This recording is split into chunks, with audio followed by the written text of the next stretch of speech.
All right, I want to talk about tolerance this morning. People believe that once you can tolerate more alcohol, that the overall damage that is caused to your system is reduced. And that's just not the case. Think about tolerance. When I was young, of 17 years of age, and I could drink 2 pints when I first started drinking, and then my head would start spinning. I didn't like the feeling. I would feel nauseous if I drank any more than that.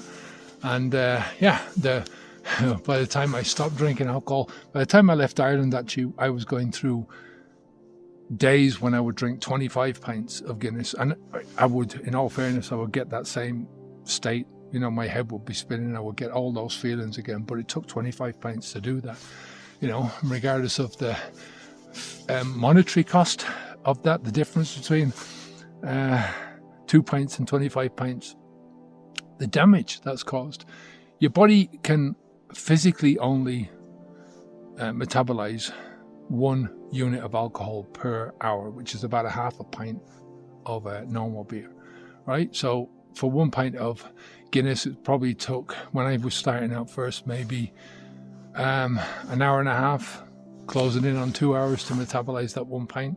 You're drinking 25 pints, and that you're talking over 2 days, and that is with a fully functioning liver. When you've got a young liver that is capable of doing that, the more alcohol that you pump in there, the more damage that is done to the liver, the less capacity, the less capability it has of dealing with the toxin.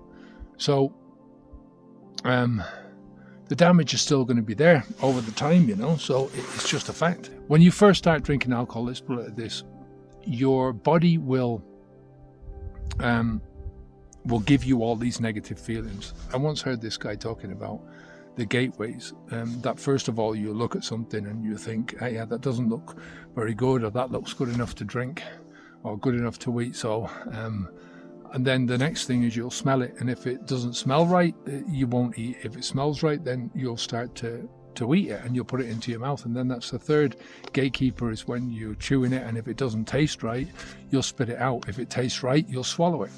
And the fourth gatekeeper is your stomach, and that then will, or your whole security system, that if it wasn't right, it will come back out again. It will eject it from your body, or it will give you negative feedback about the alcohol. So your body from the get-go is giving you negative feedback, right? All of the nausea, the head spinning around, the fogginess, all of that kind of stuff, the hangovers, these are all pointing towards to you saying, what you have just eaten is a toxin. Please do not eat it again. Now, because we live in a society that is prizes alcohol, normalizes alcohol consumption, normalizes alcohol consumption in great volume, then we have this notion then that your brain is not working with your body. Your brain is trying to push you towards, oh, well, let's get drunk tonight, and your body is thinking, oh, Jesus Christ. I used to always think when my body was knocking me out, it was knocking me out in order for the idiot not to cause any more problems.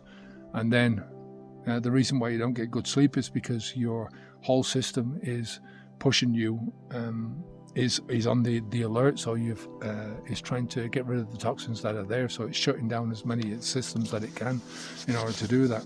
So once the alcohol keeps coming in over and over again, your body thinks, well, this is something that is unavoidable in the environment. It doesn't necessarily think that you're doing this on purpose, deliberately, but it thinks, well, this is something that is unavoidable, so let's try and get equilibrium back, let's try and get balance back. So it lessens the effect of the alcohol.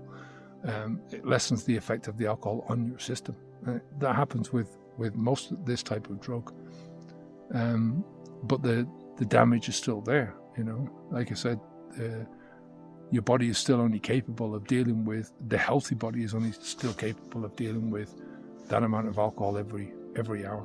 When I'm talking about a unit of alcohol, that is a healthy male liver, a grown man, right? It's less for a woman. A woman's liver is only 2/3 of the size of a man, so it's less for a woman, and it's certainly less for a teenager, right? And then you've got all the stuff about the, the effects on your brain, the damage on your brain, that kind of thing. So, listen, best thing to do with this stuff is to keep it out of your body. Don't put it into your mouth. Take care of yourself, and I'll speak to you soon. Onwards and upwards, eh? Bye now.